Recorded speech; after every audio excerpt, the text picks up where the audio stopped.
श्रीशं कमलपत्राक्षं देवकीनन्दनं हरिं सुतसम्प्राप्तये कृष्णं नमामि मधुसूदनं।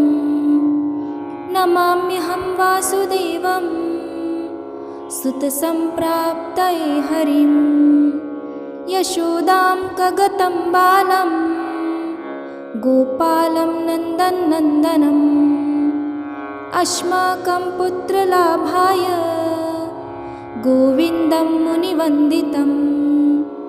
नमाम्यहं वासुदेवं देवकीनन्दनं सदा गोपालडिम्भकं वन्दे कमलापतिमुच्यतम्। पुत्रसम्प्राप्तये कृष्णं नमामि यदुपुङ्गवम्।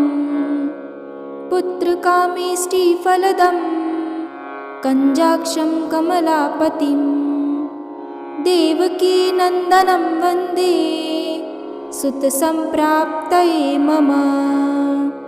पद्मापते पद्मनेत्र पद्मनाभ जनार्दन देहि मे तनयं श्रीश वासुदेव जगत्पते। यशोदां कगतं बालं गोविन्दं मुनिवन्दितम् अस्माकं पुत्रलाभाय नमामि श्रीशमुच्यतम्। श्रीपते देवदेवेश दीनार्तिहरणाच्युत गोविन्द मे सुतं देहि नमामि त्वां जनार्दन। भक्तकामद गोविन्द भक्तं रक्ष सुप्रद देहि मे तनयं कृष्ण रुक्मिणीवल्लभ प्रभ। रुक्मिणीनाथ सर्वेश देहि मे तनयं सदा। भक्तमान्दर पद्माक्ष त्वामहं शरणं गता। देवकी सुत गोविन्द वासुदेव जगत्पते देहि मे तनयं कृष्ण त्वामहं शरणं गता। वासुदेव जगद्वन्द श्रीपते पुरुषोत्तम देहि मे तनयं कृष्ण त्वामहं शरणं गता। कञ्जाक्ष कमलानाथ परकारुणिमुखोत्तम देहि मे तनयं कृष्ण त्वामहं शरणं गता। लक्ष्मीपते पद्मनाभ मुकुन्द मुनिवन्दित देहि मे तनयं कृष्ण त्वामहं शरणं गता। कार्यकारणरूपाय वासुदेवाय ते सदा नमामि पुत्रलाभार्थ सुखदाय बुधाय ते। राजीवनेत्र श्रीराम रावणारे हरे कव तोभ्यं नमामि देवेश तनयं देहि मे हरे। अस्माकं पुत्रलाभाय भजामि त्वां जगत्पते देहि मे तनयं कृष्ण वासुदेव रमापते। श्रीमानी निमानचोर गोपीवस्त्रापहारक देहि मे तनयं कृष्ण वासुदेव जगत्पते। अस्माकं पुत्रसम्प्राप्तिं कुरुष्व यदुनन्दन। रमापते वासुदेव मुकुन्द मुनिवन्दित। वासुदेव सुतं देहि तनयं देहि माधव। पुत्रं मे देहि श्रीकृष्ण वत्सं देहि महाप्रभो, डिम्भकं देहि श्रीकृष्ण, आत्मजं देहि राघव, भक्तमन्दार मे देहि, तनयं नन्दनन्दन। नन्दनं देहि मे कृष्ण, वासुदेव जगत्पते, कमलानाथ गोविन्द, मुकुन्द मुनिवन्दित, अन्यथा शरणं नास्ति, त्वमेव शरणं मम। सुतं देहि श्रियं देहि, श्रियं पुत्रं प्रदेहि मे, यशोदास्तन्यपानज्ञं पिबन्तं यदुनन्दनं, वन्देऽहं पुत्रलाभार्थ कपिलाक्षं हरिं सदा। नन्दनन्दनं देवेश, नन्दनं देहि मे प्रभो, रमापते वासुदेव, श्रियं पुत्रं जगत्पते, पुत्रं श्रियं श्रियं पुत्रं, पुत्रं मे देहि माधव, अस्माकं दीनवाक्यस्य अवधारय श्रीपते।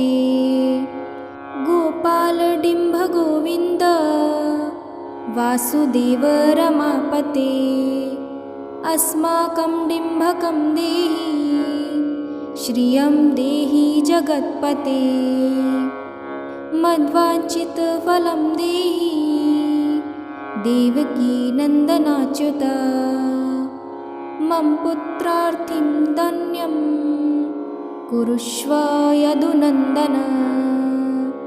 याचेऽहं त्वां श्रियं, पुत्रं देहि मे पुत्रसम्पदं, भक्तचिन्तामणे राम, कल्पवृक्ष महाप्रभो, आत्मजं नन्दनं पुत्रं, कुमारं डिम्भकं सुतम्, अभ्रकं तनयं देहि, सदा मे रघुनन्दन। वन्दे सन्तानगोपालं, माधवं भक्तकामदम्, अस्माकं पुत्रसम्प्राप्तये सदा गोविन्दच्युतम्। ओङ्कारयुक्तं गोपालं, श्रीयुक्तं यदुनन्दनं, कलियुक्तं देवकीपुत्रं, नमामि यदुनायकम्। वासुदेव मुकुन्देश, गोविन्द माधवाच्युत, देहि मे तनयं कृष्ण, रमानाथ महाप्रभो, राजीवनेत्र गोविन्द, कपिलाक्ष हरे प्रभो, समस्तकाम्यवरद, देहि मे तनयं सदा। अब्जपद्मनिभं पद्म, वृन्दरूप जगत्पते, देहि मे वरसत्पुत्रं, रमानायक माधव, नन्दपाल धरापाल, गोविन्द यदुनन्दन, देहि मे तनयं कृष्ण, रुक्मिणीवल्लभ प्रभो, दासमन्दार गोविन्द, मुकुन्द माधवाच्युत, गोपाल पुण्डरीकाक्ष, देहि मे तनयं श्रियं, यदुनायक पद्मेश, नन्दगोपवधूसुत, देहि मे तनयं कृष्ण, श्रीधर प्राणनायक, अस्माकं वाञ्छितं देहि, देहि पुत्रं रमापते, भगवन् कृष्ण सर्वेश, वासुदेव जगत्पते, रमाहृदय संभार सत्यभामा मनः प्रिया देहि मे तनयं कृष्ण रुक्मिणी वल्लभ प्रभो चन्द्रसूर्याक्ष गोविन्द पुण्डरीकाक्ष माधव अस्माकं भाग्यसत्पुत्रं देहि देव जगत्पते कारुण्यरूप पद्माक्ष पद्मनाभ समर्चित देहि मे तनयं कृष्ण देवकी नन्दनन्दन देवकी सुत श्रीनाथ वासुदेव जगत्पते समस्तकालफलद देहि मे तनयं सदा भक्तमन्दार गम्भीर शङ्कराच्युत माधव देहि मे तनयं गोप बालवत्सल श्रीपते श्रीपते वासुदेवेश देवकी प्रियनन्दन भक्तमन्दार मे देहि तनयं जगतां प्रभो जगन्नाथ रमानाथ भूमिनाथ दयानिधे वासुदेवेश सर्वेश देहि मे तनयं प्रभो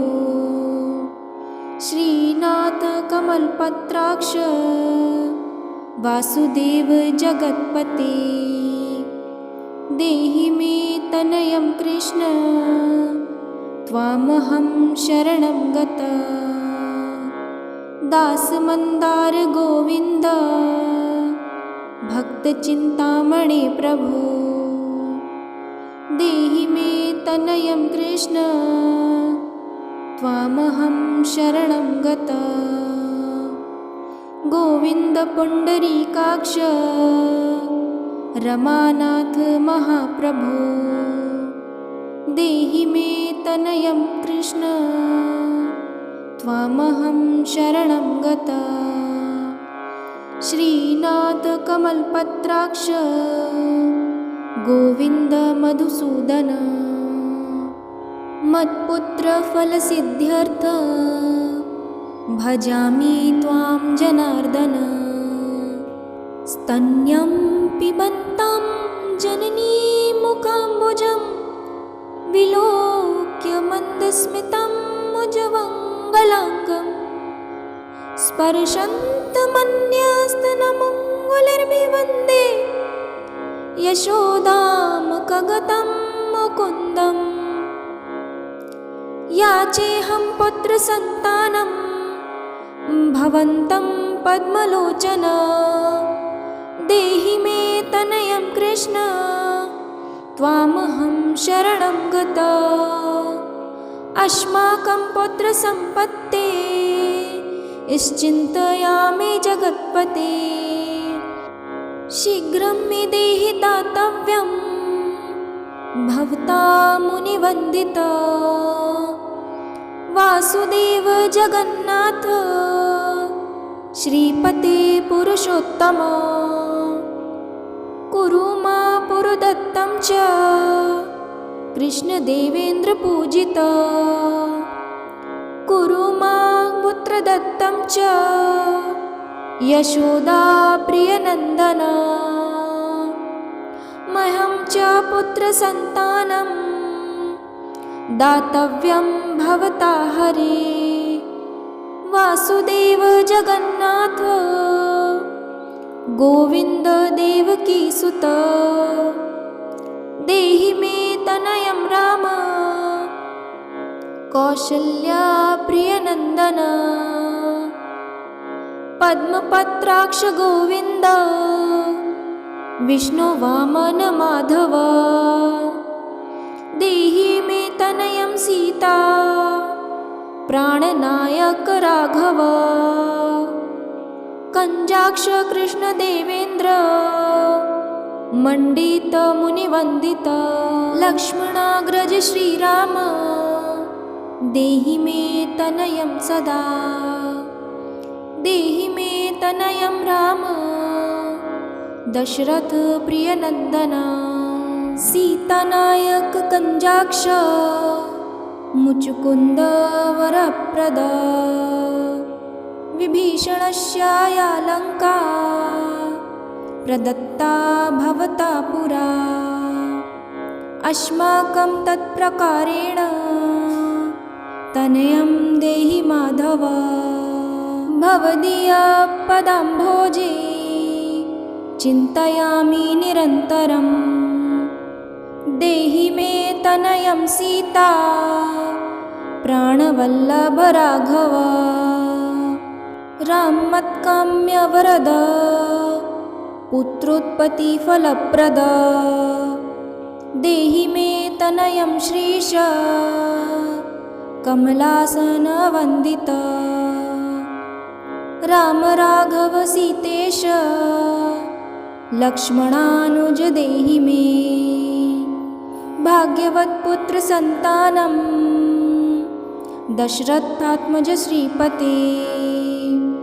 देवकी गर्भसञ्जात यशोदा प्रियनन्दन। देहि मे तनयं राम कृष्ण गोपाल माधव। कृष्ण माधव गोविन्द वामनाच्युत शङ्कर। देहि मे तनयं श्रीश गोपबालक नायक। गोपबाल महाधन्य गोविन्दाच्युत माधव। देहि मे तनयं कृष्ण वासुदेव जगत्पते। दिशतु दिशतु पौत्रं देवकी नन्दनोऽयं। दिशतु दिशतु शीघ्रं भाग्यवत्पुत्रलाभं।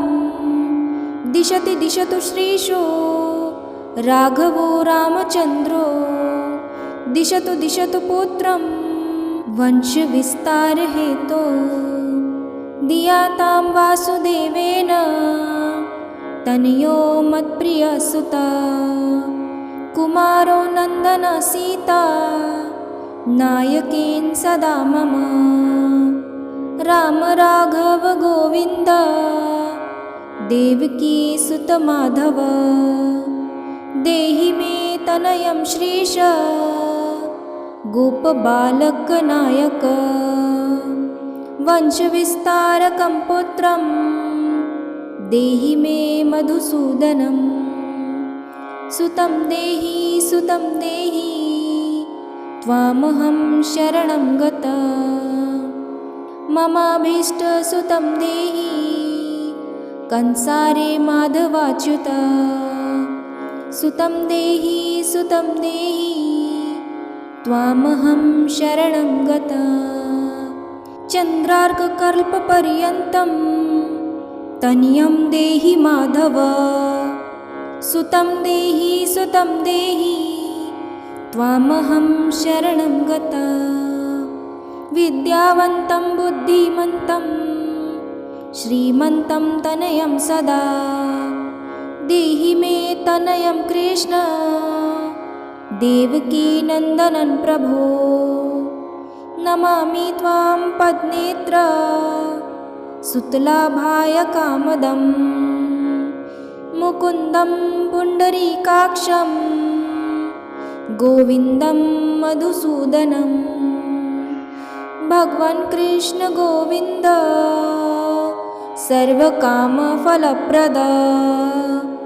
देहि मे तनयं स्वामी स्तवामहं शरणं गता। स्वामिं स्त्वं भगवन् राम कृष्ण माधव कामद। देहि मे तनयं नित्यं त्वामहं शरणं गता। तनयं देहि गोविन्द कंजाक्ष कमलापते। सुतं देहि सुतं देहि त्वामहं शरणं गता। पद्मापते पद्नेत्र प्रद्युम्नजनकप्रभो सुतं देहि त्वामहं शरणं गता। शङ्खचक्रगदा खड्ग शार्ङ्गपाणे रमापते देहि मे तनयं कृष्ण त्वामहं शरणं गता। नारायण रमानाथ राजीवपत्रलोचन सुतं मे देहि देवेश पद्मपद्मानुवन्दित। राम राघव गोविन्द देवकी वरनन्दन रुक्मिणीनाथ सर्वेश नारदादिसुरार्चित। देवकी सुत गोविन्द वासुदेव जगत्पते देहि मे तनयं श्रीश गोपबालकनायक। मुनिवन्दित गोविन्द रुक्मिणीवल्लभ प्रभो देहि मे तनयं कृष्ण त्वामहं शरणं गता। गोपिकार्जित पङ्केज मरकान्ददाशक्तमानस देहि मे तनयं कृष्ण त्वामहं शरणं गता। रमाहृदय पङ्केज लोलमाधव कामद ममाभीष्टसुतं देहि त्वामहं शरणं गता।